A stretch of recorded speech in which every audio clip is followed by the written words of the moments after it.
On today's Apple Daily, confirmation of Apple's own 5G modems coming soon.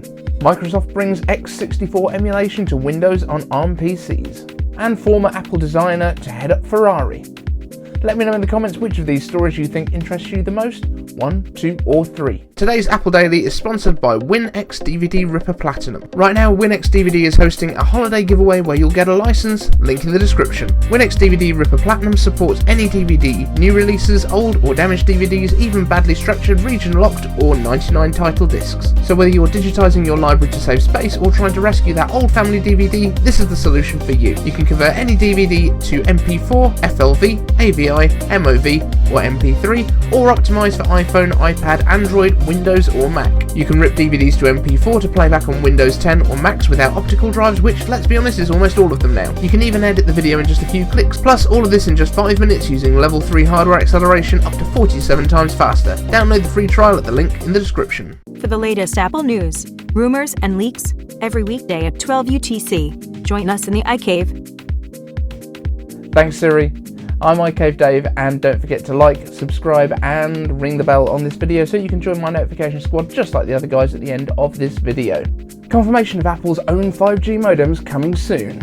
Apple's Senior Vice President of Hardware Technology, Johny Srouji, said at an Apple virtual meeting hosted by Tim Cook last week that they had kicked off the development of the first internal cellular modem, which will enable another key strategic transition, likening it to the transition to Apple Silicon, which began publicly at WWDC in June, with the first Apple Silicon Macs shipping this past November. Apple currently sources their modems from Qualcomm, and reports say that almost $150 of the cost price of the iPhone 12 models comes from the cellular modem, so being able to develop these in-house would be a huge win for Apple. They purchased Intel's modem business recently, and having seen how their Apple Silicon SoCs have performed compared to the market, this could be another area that Apple could make some great gains. Also, the reported cost price of an A14 SoC is only around $40, so assuming the cost of producing the modem devices aren't strangely high, Apple may make large savings in this area too.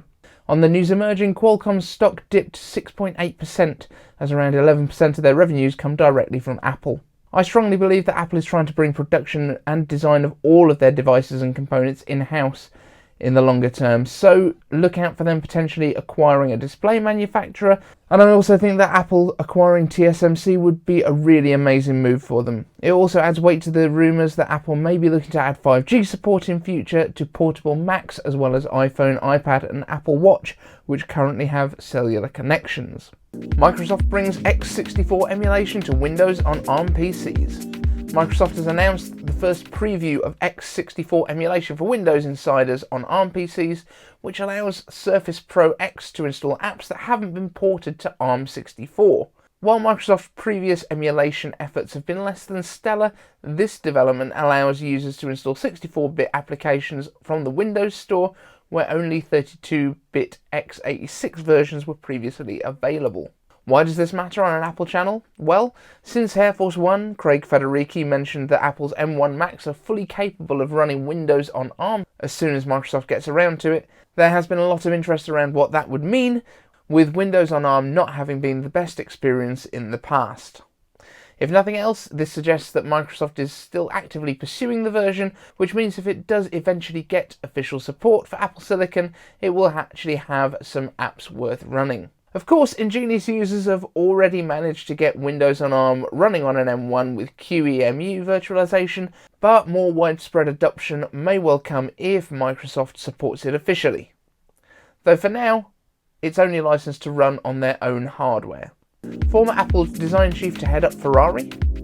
Aluminium fan Jony Ive is reportedly shortlisted as a possible new CEO for Italian car maker Ferrari, following the departure of the previous CEO, Louis Calamari, who unexpectedly retired on Thursday. According to Italian media, Apple's current chief financial officer, Luca Mastreri, is also in the running for the top role, alongside bevel enthusiast Sir Jony Ive, who left Apple in 2019 to form his own design firm, Love From, with his friend and industrial design legend, Mark Newsom, while keeping Apple as one of his clients.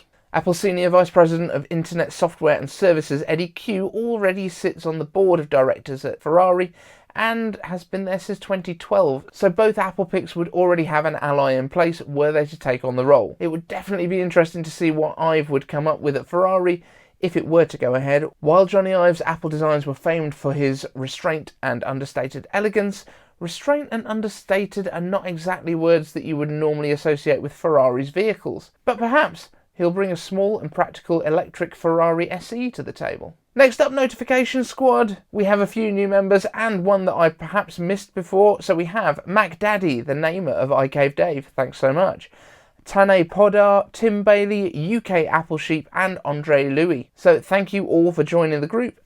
Really appreciate you all. And if anyone else wants to join the Notification Squad and get a shout out like this at the end of a future video, all you need to do is like the video, subscribe to the channel, and ring the bell so that you don't miss a thing.